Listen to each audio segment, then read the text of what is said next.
क्या आपने कभी सोचा है, अगर डायनासोर को धरती का सबसे बड़ा जीव कहा जाता है, तो फिर डायनासोर से पहले इस धरती पर क्या था? क्या यहां भी जिंदगी थी, या फिर सिर्फ आग, लावा और जहरीली गैसों से भरी एक नर्क जैसी दुनिया? आज हम आपको लेकर चलेंगे समय के अरबों साल पीछे, जहां ना इंसान था, ना पेड़, ना पहाड़, सिर्फ उबलती धरती, धुएं से भरा आसमान और धीरे धीरे जन्म लेता जीवन। तो चलिए शुरू करते हैं एक ऐसी कहानी जहां से शुरू हुई थी धरती की असली कहानी, डायनासोर से पहले की दुनिया। साइंस की बात में आपका स्वागत है। करीब 4.6 अरब साल पहले हमारे सौरमंडल में एक छोटा सा धूल और गैस का बादल था। धीरे धीरे ये बादल एक साथ आया और बना हमारा ग्रह पृथ्वी। लेकिन ये वो धरती नहीं थी जिस पर आज हम खड़े हैं। उस वक्त ये एक उभलता हुआ गोला थी। चारों तरफ लावा, आग के सागर और लगातार फटते हुए ज्वालामुखी। आसमान काला था, सूरज की रोशनी धुएं में खो जाती थी। धरती पर लगातार फटते हुए ज्वालामुखी हाइड्रोजन सल्फाइड, मीथेन और कार्बन डाइऑक्साइड जैसी जहरीली गैसें निकाल रहे थे। पूरा ग्रह मानो एक नरक बन चुका था, जहां रहना तो दूर, सोचना भी डरावना लगता था। लेकिन कहते हैं ना, विनाश ही सृजन की शुरुआत है। धीरे धीरे लावा ठंडा होने लगा और धरती का पहला ठोस सतह बना, क्रस्ट। जैसे जैसे धरती ठंडी हुई, वायुमंडल में मौजूद भाप ने मिलकर पहली बार बारिश के रूप में धरती को छुआ। लेकिन ये बारिश आम नहीं थी, तेजाब जैसी गर्म और नमकीन। वो लाखों साल तक बरसती रही और फिर इस बारिश ने बना दिए धरती के पहले महासागर। सोचिए, आग के गोले पर गिरती हुई एसिड की बूंदें जो धीरे धीरे लावा को ठंडा कर रही थी। यहीं से शुरू हुआ जीवन का पहला बीज बोना। करीब 4 अरब साल पहले धरती पर पहली बार जीवों का जन्म हुआ। लेकिन वो न इंसान थे, न डायनासोर, बल्कि छोटे छोटे माइक्रोब्स जो बिना ऑक्सीजन के भी जी सकते थे। इन जीवों को कहते हैं एनारोबिक ऑर्गेनिज्म। इनकी खासियत थी, ये ऑक्सीजन के बिना भी जिंदा रह सकते थे। धरती का वातावरण उस समय मीथेन और वाटर वेपर से भरा था। ऑक्सीजन तो लगभग 0% थी।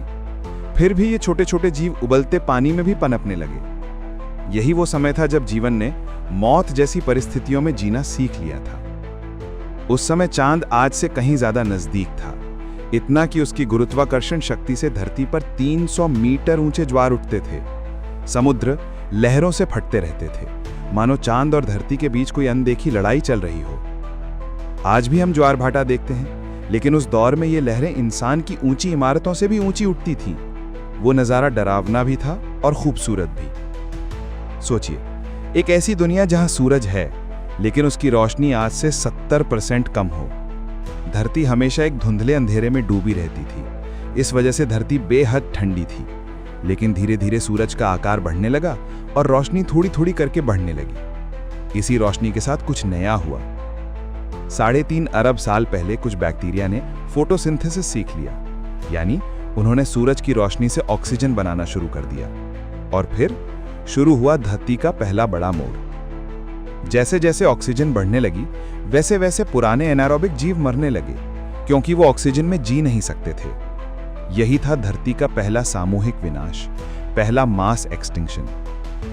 लेकिन इसी विनाश ने नई जिंदगी को रास्ता दिया। धरती पर अब हवा में ऑक्सीजन आने लगी, जो आने वाले हर जीवन का आधार बनने वाली थी। करीब 2.4 अरब साल पहले धरती पर एक नया संकट आया। मीथेन घटने लगी और तापमान अचानक गिर गया। पूरा ग्रह बर्फ से ढक गया। सागर, पहाड़, मैदान, सब कुछ फ्रीज हो गया। यह घटना लगभग 30 करोड़ साल तक चली। इस युग को कहते हैं स्नोबॉल अर्थ, या धरती का दूसरा मास एक्सटिंक्शन। लेकिन फिर भी कुछ जीवन बर्फ के नीचे बचा रहा, जो आगे चलकर नए जीवों में बदल गया। करीब 400 मिलियन साल पहले धरती पर हालात ऐसे थे जैसे आज मंगल ग्रह पर हैं, सूखा, बंजर और मुश्किल से जिंदा रहने लायक। लेकिन यही वो दौर था जब जीवन धीरे धीरे कोस्टल एरिया के पास उभरने लगा। कुछ ऑर्गेनिज्म समुद्र किनारे बस गए, जहां की सूरज की किरणें पानी में जाती थीं, क्योंकि 10 मीटर से नीचे रोशनी पहुंचती ही नहीं थी। करीब 350 मिलियन साल पहले धरती के ट्रॉपिकल एरिया में घने जंगल बनने लगे। लेकिन तब तक कोई डीकंपोजर नहीं था, यानी लकड़ी को खाने वाला कोई जीव नहीं। इसलिए सूखे पेड़ और लकड़ियां सड़ती नहीं थीं, बल्कि धरती के नीचे दबती चली जाती थीं। आज जो हमें कोयला मिलता है वो इन्हीं प्राचीन जंगलों की याद है। करीब 360 मिलियन साल पहले धरती पर ऐसे जीव आए जो पानी और जमीन दोनों पर जी सकते थे। इन्हें कहते हैं एम्फीबियंस। यहीं से शुरू हुआ असली जिंदगी का सफर, जो समुद्र से निकलकर धरती पर फैलने लगा। इस दौर में कुछ डरावने जीव भी आए, जैसे प्रोटोस्कॉर्पियो, जो आज के बिच्छू के पूर्वज थे, और डिमेट्रोडॉन, जो अपना समय का सबसे बड़ा रेप्टाइल था। लेकिन फिर हुआ धरती का तीसरा बड़ा विनाश। 90% जीव खत्म हो गए। इसके बाद आया मेसोजोइक युग, जिसे हम डायनासोर का युग कहते हैं। यह 3 भागों में बटा था: ट्रायसिक, जुरासिक और क्रिटेशियस। करीब 240 मिलियन साल पहले पहले डायनासोर जन्मे। उन्होंने धरती, आकाश और समुद्र पर राज किया। 165 मिलियन साल तक वो इस ग्रह के राजा रहे। लेकिन कहते हैं ना, हर राजा का एक अंत होता है। 66 मिलियन साल पहले आसमान से एक विशाल एस्टेरॉयड गिरा और डायनासोर का युग खत्म हो गया। डायनासोर के जाने के बाद धरती ने फिर से खुद को संभाला। धीरे धीरे स्तनधारी जीव आए और करोड़ों साल बाद इंसान का जन्म हुआ।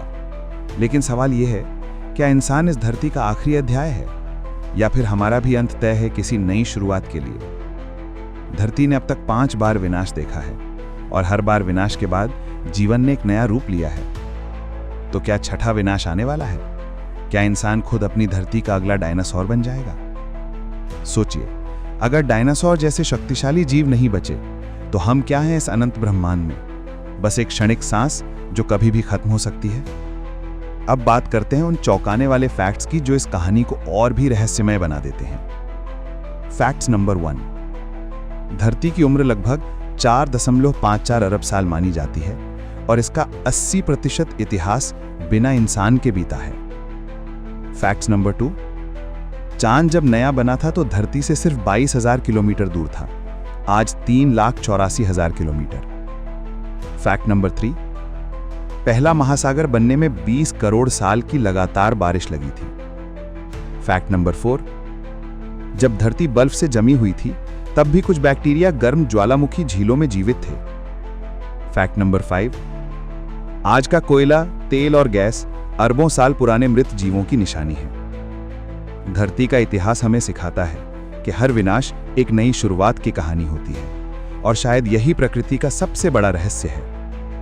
अगर आपको यह कहानी अच्छी लगी तो दिल से लाइक करें और कमेंट में बताइए धरती के इतिहास का कौन सा हिस्सा आपको सबसे रहस्यमय लगा।